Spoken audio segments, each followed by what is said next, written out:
Continuamos entonces. Por favor, no sé si hay algunas consultas, algo que quería mencionarles, por favor, y es algo muy importante. El hecho de que en esta técnica de retratamiento totalmente mecánico, donde no están involucrados ningún tipo de solventes, es una de las mejores, ya que en esta situación puedo retirar gran parte de la gutapercha. eh, no, normalmente lo que no sucede cuando coloco algunos solventes. Se puede eliminar gutapercha con solventes también. En este caso podemos ver el eucaliptol, por ejemplo, es un solvente de la gutapercha. Y en esta técnica manual lo que se hace es colocar en una motita embebida en eucaliptol al ingreso de la entrada de los conductos, ¿no es cierto? Normalmente cuando está muy rígida la gutapercha en el tercio cervical y no puede retirarse, pues se tiene que ir aplicando un poco del uso de limas a este nivel y o fresas redondas o una gate, ¿no es cierto? Para hacerse algo de espacio en el primer tercio cervical. Entonces, una vez que se ha hecho algo de espacio en este primer tercio cervical, se puede colocar esos solventes, ya sea con una motita o con una jeringa de irrigación, se deposita este solvente para que pueda casi desintegrar la gutapercha. En realidad lo reblandece a tal grado que cuando nosotros introducimos una lima, pues sale como una pasta de gutapercha y eso hace que sea mucho más fácil retirarla. Sin embargo, también se corre el riesgo de que la gutapercha, al ser desintegrada, o sea, reblandecida a tal punto que se pueda generar una pasta al interior, está también en ese, si es fácil retirarla, también puede penetrar de manera más compacta en lugares inaccesibles donde el instrumento manual no llega. Entonces, y eso es una gran desventaja con esta técnica química, ya que si la gutapercha está contaminada con microorganismos, entonces esa gutapercha reblandecida con el solvente químico se puede empacar en aquellos lugares donde no logramos retirarla, como los istmos, por ejemplo, o los conductos laterales o colaterales. Entonces, en ese intento de retirar, podemos estar empacándolo. Entonces, hay que tener cuidado con el manejo de este químico para reblandecer la gutapercha, ¿no? Sin embargo, en algunas situaciones donde la anatomía no es tan compleja, pues se aplica perfectamente y se puede ir retirando la gutapercha reblandecida con limas K o con limas Gestron. Entonces, lo que no se puede hacer es colocar o infiltrar este solvente químico hasta el tercio apical, solamente al tercio medio cervical. No puede llegar hasta apical, ya que si filtra a través del conducto fuera de la línea de obturación, puede generar una irritación periapical, ¿ya?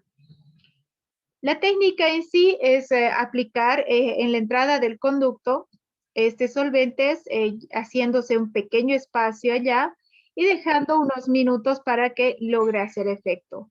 Entonces, a partir de esto se pueden hacer canales con una lima K o un escariador, preferentemente 20, 25 o 30, ya que estas limas tienen cierta rigidez a nivel de su parte activa y se tendría que hacer movimientos horario, antihorario y tracción para retirar la gutapercha del interior del conducto, ¿no? Y normalmente limpiar bien en una gasa y hacer una secuencia progresiva de las limas, 20, 25, 30, 35, intentando siempre que la lima de menor diámetro, la 20 o la 15, después de ir retirando gran parte de la gutapercha, retome la dirección del conducto o la longitud del conducto. Entonces, esto es importante, ¿no? La idea de hacer la desobturación es siempre llegar a la longitud de trabajo y durante este procedimiento, igual que en la técnica manual, se tiene que realizar radiografías de control, ya sea que estoy entrando hasta el tercio medio y ya sea que estoy logrando entrar hasta el tercio apical. Entonces, en estas radiografías de control durante el procedimiento me mostrará si tengo o no todavía gutapercha en las paredes o dónde está la gutapercha para poder ser eliminada. ¿Ya? Tenemos la tercera técnica, el método térmico. En esta técnica, pues lo que se hace es la extracción de la gutapercha con esos atacadores calientes. Son unos atacadores específicos que pueden venir de punta activa o de punta inactiva, de diferentes diámetros. Y estos atacadores pueden ser calentados con un equipo eléctrico que calienta la punta hasta llegar incluso hasta 200 grados, o sea, casi al rojo vivo está en estas puntas. Entonces, a través de las terminales eléctricas de estos equipos, calientan estos atacadores y esto se puede ir aplicando en toda la dirección de la gutapercha para ir retirándola poco a poco, ¿no? Aquí ayuda también muchísimo este tipo de terminales que pueden funcionar con el ultrasonido. Los equipos de ultrasonido también me pueden servir con este tipo de puntas específicas. Hay puntas específicas para el retratamiento que se puede manejar con ultrasonido y también genera un reblandecimiento de la gutapercha que me permite retirarla ya sea con el mismo atacador o con instrumentos como son las limas manuales K o Gestron, ¿no? En esta técnica, estos atacadores calientes también se utilizan en algún momento cuando se hace la obturación de gutapercha termoplastificada a inyección, donde se coloca el cono maestro y se retira gran parte del cono para compactar solo a nivel del tercio apical y luego inyectar la gutapercha a lo largo del resto del conducto. Entonces son estos mismos atacadores que en el momento nos puede servir para obturar, pero en otro momento para desobturar, ¿no? En este caso, se tiene que siempre ir eliminando parte de la gutapercha desde coronal hasta apical. En alguna situación, si amerita manejar fresas para hacer este procedimiento, se lo hace como la skate o la peso, ¿no es cierto? Se puede combinar estas técnicas, ya sea eliminación con gate, peso y luego con el atacador caliente. Y sin embargo, la idea de hacer el retiro de la gutapercha tiene que ser tomando en cuenta la anatomía de la pieza dentaria, la dirección de la raíz y el objetivo de hacer el retratamiento con la eliminación total o completa de esa gutapercha que está a nivel del sistema de conductos, ¿no? La técnica térmica se utiliza muchísimo para poder colocar pernos intrarradiculares, ya que alguna vez pasa que cuando se utiliza directamente las fresas gate o peso, si el cono de gutapercha no está bien adaptado a nivel del tercio apical, termina siendo retirada, aunque la fresa peso llegue solo a los 2 tercios radiculares. Con la fuerza que tiene estas fresas, pueden arrastrar la gutapercha del tercio apical. Y ha pasado, les comento que sí ha pasado. Cuando yo alguna vez les dije, toma radiografía para ver la adaptación del perno y resulta que ya no había gutapercha en el tercio apical. Por eso es importante hacer una radiografía de control cuando estamos haciendo un tratamiento con perno, ¿no? Para ver cuánto de gutapercha se está quedando a nivel del tercio apical.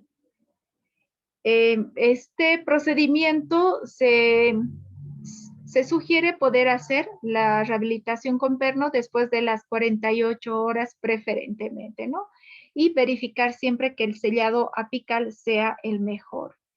Entonces acá sí se puede aplicar estos atacadores calientes, todo procedimiento para retratamiento o para hacer perno radicular, preferentemente en un 99.9% utilizar aislamiento absoluto, porque se imaginan, si yo estoy dejando 3 milímetros, 4 milímetros de gutapercha a nivel apical y esto se contamina con saliva, es muy fácil que a largo plazo pueda tener un fracaso endodóntico aún después de cementado el perno. Si es un perno fibra de vidrio, mucho peor todavía porque es súper difícil retirarlo y eso lo sabemos, ¿no? Entonces, es importante que el retiro de la gutapercha, si se hace con atacadores calientes o con fresas largo para poder colocar un perno ya sea preformado o anatomizado, debemos verificar que el tercio apical tiene gutapercha. Es más, si yo retiro parte de la gutapercha, pues debería con estos instrumentos, atacadores calientes, compactar bien el tercio apical para que esté totalmente sellado, ¿no? Entonces, esta técnica es la que se utiliza muchas veces cuando se hace una obturación en la misma cita del tercio apical y en la misma cita el perno anatomizado o fibra de vidrio. Lo único que se hace es colocar estos atacadores de punta plana, ponerles el tope hasta donde quiero que llegue y tener el cono maestro adaptado perfectamente en el tercio apical, retirar con el atacador caliente gran parte de la gutapercha y compactar bien el tercio apical. Entonces tendría ya todo este espacio para colocar el perno prefabricado en la misma cita después de compactar bien el tercio apical con la gutapercha, ¿no? Estos atacadores me sirven también para utilizar esta técnica de obturación. Algo que tengo que entender muy bien cuando hago retratamiento, la sobreextensión, que no es más que la extensión del material de obturación sin conseguir la obturación del conducto. ¿Qué quiere decir esto? La sobreextensión es cuando yo tengo un diámetro en el CDC y la gutapercha ha salido por el CDC, pero ni siquiera ha llenado todo ese diámetro del CDC. En cambio, la sobreobturación es que ese diámetro del CDC que ha sido sobrepasado está llenado con toda la gutapercha. Entonces hay una gran diferencia entre sobreobturación y sobreextensión. Entonces, esto es importante porque en esta situación, bueno, no tengo una fotografía, pero a ver, imagínense si esta es la gutapercha y está por fuera del conducto, por fuera, si estuviera por fuera del conducto, todavía hay espacios alrededor en el diámetro de la gutapercha. Entonces, en el diámetro del conducto, perdón, eso es importante. Hay una gran diferencia entre lo que nosotros denominamos sobreextensión y sobreobturación. La diferencia es que uno sella bien el diámetro apical y el otro no, ¿no? Sí, estamos bien, estamos claros. Algo que tengo que considerar también acá es el hecho de que debo conocer el diámetro de las limas, tanto las peso como las gauge, las características que estas tienen, ¿no? En criterio de cada una de estas limas, sabemos que las gauge son su parte activa apenas 3 milímetros y tienen solo 3 filos. Las gauge en su primer número, el número 1, equivalen a una lima 50, el número 2 a una lima 70 y el 3 a una lima 90. En cambio, las fresas largo tienen una parte activa de 8 milímetros, ¿sí? Y tiene 4 filos, los filos que tiene esta parte activa, ¿no? Y además, la fresa largo, el número 1 equivale a una lima 70, la número 2 a una lima 90 y la número 3 a una lima 110. Entonces, preferentemente usar la número 1, 2 y 3 máximo para poder hacer restauraciones con perno incluso, ¿no? O al hacer el retratamiento, porque si no estaríamos destruyendo demasiado el diámetro radicular, ¿no? Esta es, fíjense que estas pueden venir las fresas largo hasta el número 6 y las Geigliden también, pero ahí está la nomenclatura a las limas que podrían corresponder cada una de estas fresas. Entonces, prefiero que se limiten a usar hasta la número 3, aunque algunos rehabilitadores usan la 4 y la 5, ¿no? También va a depender del tipo de pieza dentaria que están rehabilitando, ¿no? Y del diámetro radicular.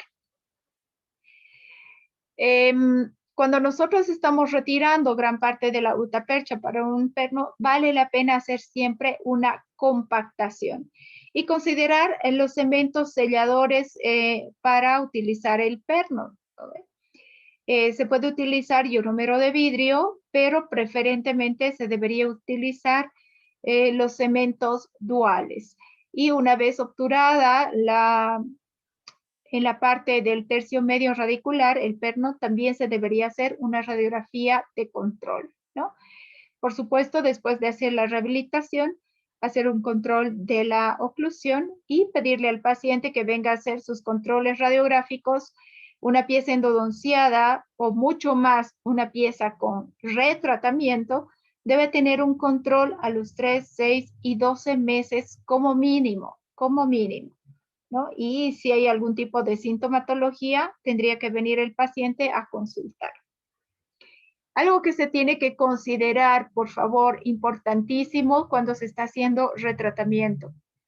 Se tiene que tomar en cuenta muy bien la radiografía, porque al intentar acceder al conducto, terminamos haciendo perforaciones, mucho más si la pieza tiene algún tipo de posición diferente a la habitual, ¿no? O sí, imagínense, cuando están poniendo pernos, también hacen perforaciones porque no están siguiendo la dirección del conducto, el eje longitudinal del diente o el eje de la raíz en la cual debería ir el perno. Entonces, estos accidentes son no muy comunes, pero sí se pueden dar cuando se están haciendo estos procedimientos. La perforación, cuando se hace el retratamiento o la rehabilitación.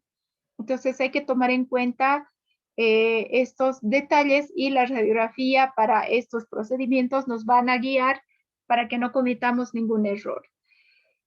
Los riesgos o accidentes que nosotros podemos tener en una desobturación será muchas veces no podemos completar la desobturación porque el conducto está calcificado, porque hay un cemento que no podemos retirar de todo de ese conducto que está tratado, porque como les digo, no solamente ponen sellador endodóntico y gutapercha, sino nos hemos encontrado con fosfato, nos hemos encontrado con ionómero, llenando toda la cavidad.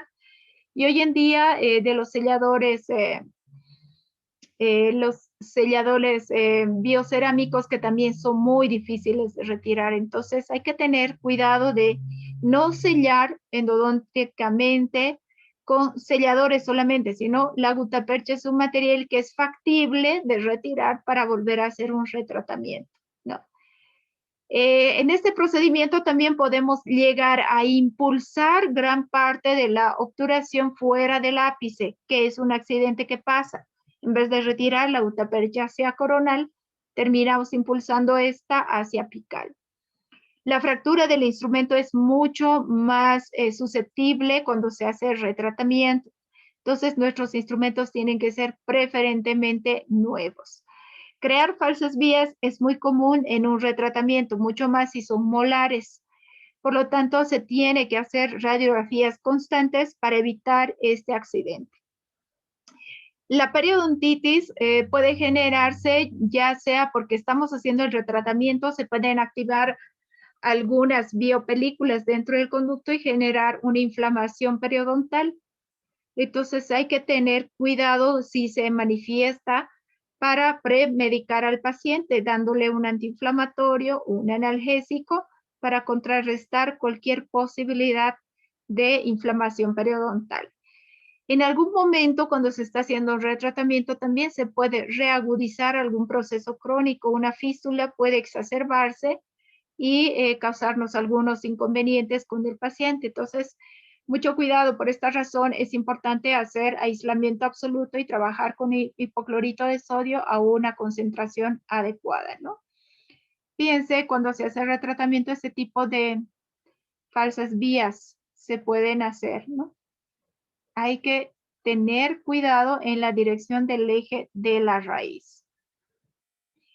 ¿No? La desobturación, cuando estamos intentando hacerla y terminamos desgastando más de lo que se debería, ¿no? Y debilitamos las paredes. Esto es propenso a cualquier momento fracturarse. Y por supuesto no va a resistir a largo plazo en función esa pieza. Muy bien, acá terminamos con nuestra temática sobre retratamiento. No sé si hay alguna consulta, alguna duda, por favor.